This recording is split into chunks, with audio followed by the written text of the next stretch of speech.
গতবার তো 500 টাকার নোটগুলো শুধু বন্ধ করেছিল, এবার তো 200 500 সব নোট বন্ধ করছে, জানিস তো। মানে কি বলবো আর। আর সব টাকা না কালকের মধ্যে জমা করতে বলছে। তো আমার ঘরে যা যা টাকা আছে আমি কালকের মধ্যে জমা করব। হ্যাঁ হ্যাঁ, চিন্তা নাই, সব যা টাকা জমা করবো সব রিটার্ন দিয়ে দিবে ব্যাংক থেকে বলছে। হ্যাঁ। A few moments later.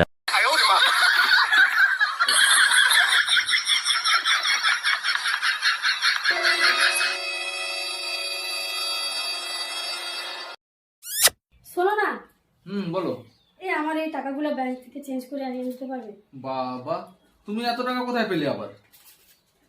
আমি জমিয়েছিলাম। ও, আসলে কয়েকদিন ধরে আমার পকেট থেকে কিছু টাকা কম পাচ্ছি, বুঝছো। তো ব্যাপারটা হচ্ছে, সরকার থেকে কোনো রকম টাকা পাল্টানোর কথা বলা হয়নি। আমি তো জাস্ট টাকাগুলো বার করার প্ল্যানিং করছিলাম।